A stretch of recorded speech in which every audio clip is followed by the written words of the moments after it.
Македонската индустрија фати добар залет, веќе 14 месеци има континуиран раст. Последниот податок за порастот од 7,5% или вкупно за 10 месеци порастот над 5% покажува дека имаме добри политики, изјави вице-премиерот и министер за финансии Зоран Ставлевски. Министерот за надворешни работи Никола Поповски утринава имаше работен поедок во постојаната мисија на Унгарија при Европската Унија со амбасадорите на земјите членки на Европската Унија во Брисел, на кој присуствуваше и директорот на Генералниот директорат за преговори за проширување Кристијан Даниелсон. Поповски потенцирал дека повторувањето на рецептот со грчката блокада на Европскиот совет не ја подобрува состојбата во однос на процесот на проширувањето на Унијата, додека од представниците на Европската комисија било потенцирано дека и од Грција се очекува да помогне во придвижувањето на евроинтегративниот процес на Македонија.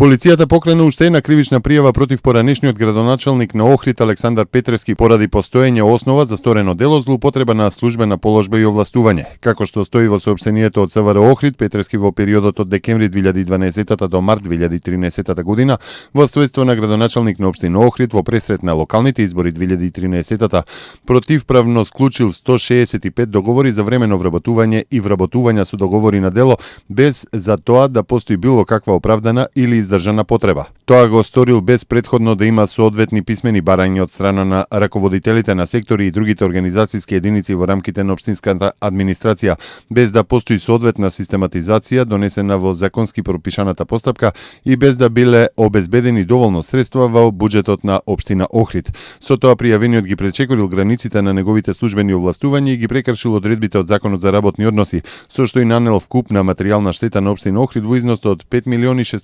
5.650.496 денари.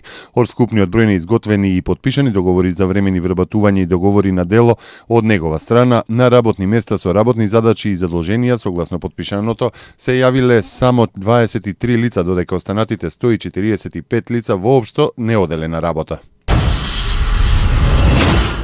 До властите во Македонија е испратен извештај од западот на авионот кој во 2004 година во Босна и Херцеговина загина председателот Борис Трајковски, изјавил шефот на истражниот тим за утврдување на причините за авионската несреќа Омер Кулич за агенцијата СРНА. Тој посочил дека до средината на декември извештајот ќе биде подготвен и за представување пред јавноста во Босна и Херцеговина. Тоа е наша меѓународна обврска. Ги чекаме нивните коментари кои ќе пристигнат во текот на наредната седмица, пошто извештајот во завршна фаза ќе биде отпечатен, прецизирал Кулич. Точно утврдивме, вели, што се случило. Сите актери во тој настан во истрагата се опфатени, но не смеам да кажам кој е одговорен. Нашата задача е да испитаме како се случил падот на авионот, тоа ќе му го кажеме и на нашиот и на македонскиот обвинител, а нивна е одлуката што ќе прават понатаму, затоа што тоа се светски стандарди во ваквите активности, појаснил Кулич. Според последниот објавен извештај на веб страницата на Интернационалниот регистар за донирање на органи и трансплантација, Македонија е на листата на 10 земји со најразвиена трансплантација од жив донор. Голем број трансплантирани бубрези од жив донор ја позиционира и на високото 9-то место и на генералната листа на трансплантирани органи од жив донор, истакна доктор Аспазија Софијанова, националниот координатор за трансплантација. Во наредните денови во Македонија се очекува нов влажен бран кој може да придонесе за благ пораст на водотеците без опасност од посериозни излевања. Од управата за хидрометеоролошки работи информираат дека од понеделник попладне се очекува нов влажен бран со пообилни врнежи од дожд, кога локално се очекува да наврнат над 20 литри на метар квадратен, што пак може да придонесе до забрзано покачување на водостоите на сите водотеци во Македонија и можност за појава на местимични излевања.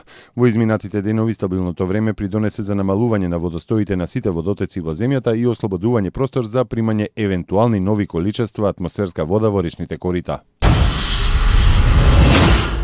Во Софискиот окружен суд вчера почна судски процес по граѓанска тужба во врска со потонувањето на бродот Илинден во Охридското езеро во септември 2009 година, кога загинаа 15 бугарски државјани. Со тужбата роднините на загинатите бараат над 5,2 милиони евра одштета од осигурителната компанија Алијанс Ферзихерунг и Германишер Лојд.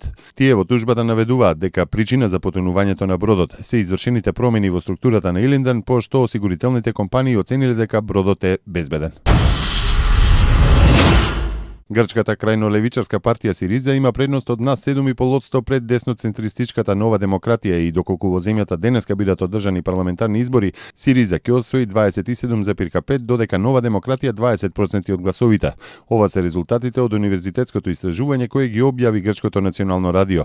Во истражувањето како трета партија е наведена крајно десничарската Златна Зора, за која се определиле 6,5% од анкетираните.